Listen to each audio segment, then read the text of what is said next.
Get ready for the dictation in 3, 2, 1, start. Having noticed the salient fact on which there is not much dispute, this court is firstly constrained to observe that there is no material or evidence to indicate what steps the corporation took between 30 April 1996 to 3 February 1998. Stop. There is not one shred of evidence to indicate as to whether any notice was issued to the petitioner during this period to participate in the disciplinary proceedings. Stop. As noticed above, although the order dated 24 April 1998 asserts that various dates had been fixed by the enquiry officer appointed on 17 February 1997, no such notice has been placed on the record, nor have details of any such notice been alluded to or disclosed in the affidavit filed in these proceedings on behalf of the corporation. Stop. Even the order sheet, which stands appended along with the counter affidavit of the corporation, refers to dates which were fixed in 1996. Stop. On the above state of the record, the submission of the learned counsel for the petitioner that the disciplinary proceedings were revived only in 1998 after a long spell of unexplained silence and inaction appears to have force. Stop. On 17 February 1998, the corporation, although being fully aware of the pendency of the disciplinary proceedings, proceeded to pass an order holding that the petitioner would be treated to have retired from service with effect from 31 January 1998. Stop.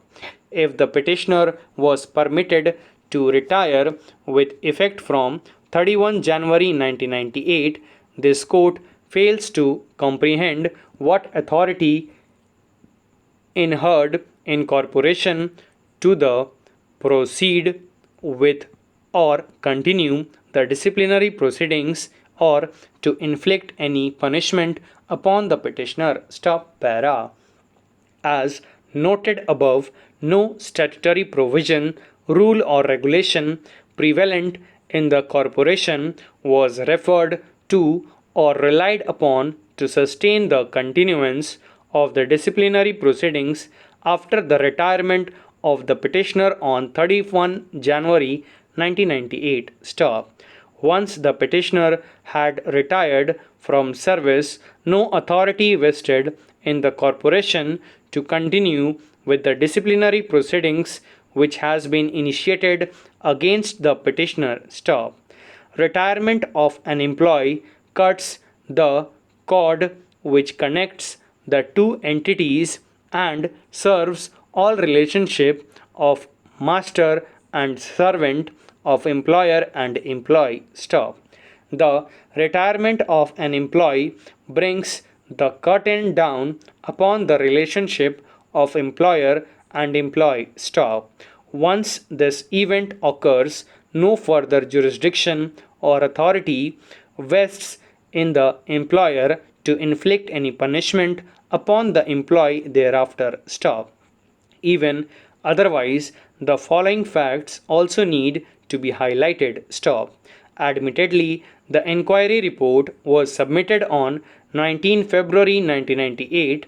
A reading of the said report, which stands appended as Annexure 14, clearly shows that the inquiry officer has not recorded his satisfaction in respect of the guilt of the petitioner on the basis of any material or evidence on record. Stop.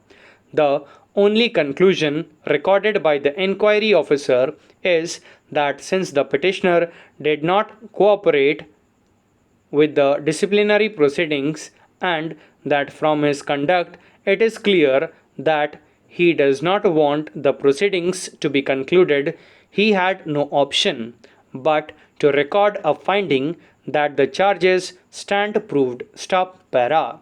It is a trite law that even if disciplinary proceedings are continued and culminate ultimately ex parte, the inquiry officer is under a positive obligation to record his satisfaction with respect to the charges leveled against the delinquent employee with reference to the evidence based upon which the employer seeks to take action against the employee. Stop. Even this rudimentary and settled principle was not borne in mind by the inquiry officer. Stop. The mistake committed by the inquiry officer, as noted above, was reiterated by the disciplinary authority inasmuch as neither in the order dated 24 April 1998 nor in the order dated 13 August 1999 has the disciplinary authority recorded any independent satisfaction with respect to the guilt of the petitioner based upon the evidence or material on record. Stop. This, of course, subject to the caveat that the failure of the inquiry officer to record his conclusions on each charge is not a flaw which could perhaps have been cured by the disciplinary authority for the first time. Stop. Thank you.